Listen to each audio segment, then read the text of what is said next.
সোমালিয়ার একটা জায়গা দিয়ে পাস করছিলাম। ঠিক ওই দিনটায় যে দিনটা আমাদের যাওয়ার কথা সেদিন সকালে ওখানে একটা টেরোরিস্ট অ্যাটাক হয়। সাগর কখনো চিন্তা করে না এই কাজটা একটা ছেলেকে দিয়ে হবে বা একটা মেয়েকে দিয়ে। সমুদ্রের উত্তাল ঢেউয়ের সাথে যুদ্ধ করে বাংলাদেশের অর্থনীতিতে বড় ধরনের অবদান রাখেন বাংলাদেশের মেরিনাররা। এই মেরিনারদের মধ্যে নারী মেরিনাররাও অনেক বড় ধরনের অবদান রাখেন। আমরা আজকে একজন নারী মেরিনারের সাথে কথা বলবো, যার নাম মালিহা।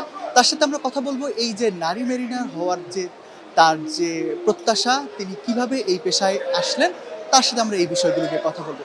ছোটবেলা থেকে ইচ্ছা ছিল যে কোনো কিছু আলাদা করা, গতানুগতিক পড়াশোনা বা সব কিছুর বাহিরে, এবং বাবা মাও চাইতো যে শুধু মেয়ে হয় যে একটা গতানুগতিক গণ্ডির ভিতরে যাতে আমি না থাকি। সেখান থেকে আসলে ইন্টার পাস করা, ইন্টার পাসের পরে মেরিনের চেষ্টা করা এবং আলহামদুলিল্লাহ হয়েও যাওয়া।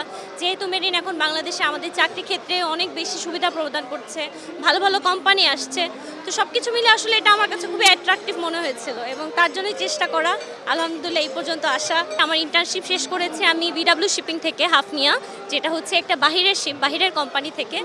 এবং সেখানে আমি দেখা যায় আমার জাহাজে আমি একা বাংলাদেশি, তো ওভারঅল সেখান থেকেও যদি আমি বলি অনেক দেশের কালচার জানতে পেরেছি, অনেক বাইরের দুনিয়া সব কিছু দেখতে পেরেছি, নতুন নতুন অভিজ্ঞতা, নতুন মানুষের কাজ করা, তাদের সব কিছু ব্যাপারে তাদের যে মন মানসিকতা এবং তাদের কাজের ব্যাপারে যে স্পৃহা, সব কিছু আস্তে আস্তে মোটিভেট করে। এবং আমার সিনিয়র্স ছিল বাহিরের দেশের, তাদের দেশ থেকে, তাদের কাছ থেকেও যখন আমি আমার ইন্টার্নশিপের সময় আসলে প্রচুর হেল্প পেয়েছি। টেকনিক্যালি অনেক মেশিনারিজ যাচ্ছে যেটা আপনি ইউজ করলে আপনার শারীরিক শক্তিটা ওখানে কাজ করা লাগছে না। তো আস্তে আস্তে আসলে কাজের ক্ষেত্রে আপনি যখন কাজ করবেন, অন্য মানুষদের সাথে দেখবেন, শিখবেন, শেখার মধ্যে আপনার মধ্যে ইচ্ছা থাকবে, আশা করি আস্তে আস্তে এগুলো কাটিয়ে ওঠা সম্ভব যতই প্রতিবন্ধকতা থাক। এই যে দুইবার সেল করলেন, এর মধ্যে কোনো নোটাবল ঘটনা আছে কিনা, বা যেটা আপনার কাছে আসলে আজীবন মনে থাকবে, কোনো ভালো স্মৃতি বা খারাপ স্মৃতি বা কোনো ভয়ের কোনো স্মৃতি আছে? ভয়ের স্মৃতি বলতে আমরা রিসেন্ট আমার লাস্ট জাহাজে আমরা হচ্ছে সোমালিয়ার একটা জায়গা দিয়ে পাস করছিলাম। ঠিক ওই দিনটায় যে দিনটা আমাদের যাওয়ার কথা সেদিন সকালে ওখানে একটা টেরোরিস্ট অ্যাটাক হয়, যার জন্য দেখা যায় যে যেইখানটাতে আমার জাস্ট 2 ঘন্টা পরে যাওয়ার কথা অলরেডি একটা শিপ হাইজ্যাক।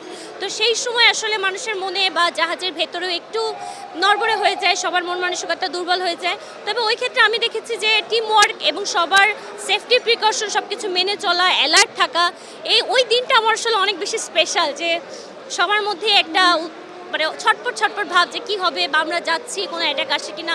আল্লাহর রহমতে ওটা পারও করে গিয়েছে।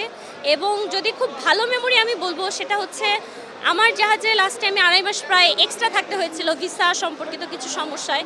কিন্তু ওই 2.5 মাস আমার কখনো মনে হয়নি যে আমি একা বাংলাদেশে, অন্য ন্যাশনালিটি তারা আমার প্রতি খুবই সফট ছিল যে না, তার অনেক এক্সট্রা টাইম যাচ্ছে। এবং ওই 2টা মাস আমি খুব আনন্দের সহিত কাজ করেছি, অনেক কিছু শিখেছি, যে ওভারঅল কোনো প্রেশার আমার প্রতি আসেনি। তো thanks to my team of course.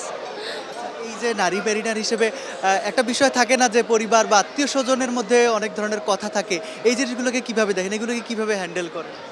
আমি পার্সোনালি এগুলোকে ভালোভাবে দেখি, কারণ আমার চারপাশে খুব কম মানুষ আছে যারা এই সম্পর্কে জানে।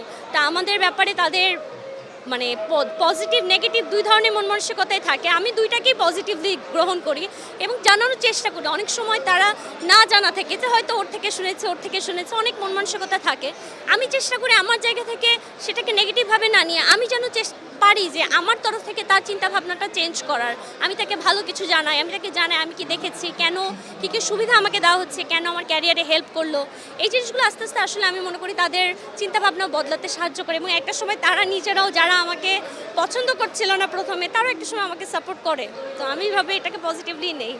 আগামীতে যারা নারী যারা আছেন, তারা যারা মেরিন সেক্টরে আসতে চান, তাদের জন্য আপনার কোনো কিছু পরামর্শ বা কোনো মেসেজ আছে কি? তাদের ক্ষেত্রে আমার একটাই পরামর্শ থাকবে যে নিজেকে কখনো একটা গণ্ডির ভিতরে না ভেবে, যে কেউ তোমাকে কি বলছে সেটা না ভেবে আসলে সেখানে এসে নিজেকে সেটার জন্য প্রিপেয়ার করাটা অনেক বেশি জরুরি। কারণ সাগর কখনো চিন্তা করে না এই কাজটা একটা ছেলেকে দিয়ে হবে বা একটা মেয়েকে দিয়ে। সাগর চিন্তা করে কাজটা হবে কি হবে না, এবং সাগরে তুমি নিজেকে সেখানে সার্ভাইভ করতে পারবে কি না সেটা সম্পূর্ণ স্কিল বানানো, নিজেকে প্রস্তুত করা তোমার নিজের। তাই পারিপার্শ্বিক কথা কানে না নিয়ে আসলে নিজের উপরে কাজ করা, নিজের স্কিল বাড়ানো, নিজেকে প্রতিষ্ঠিত করার মধ্যে আসলে বেশি মনোযোগ দেওয়া উচিত। আমার প্রজন্ম, আগামী প্রজন্মকে আমি তাই বলবো।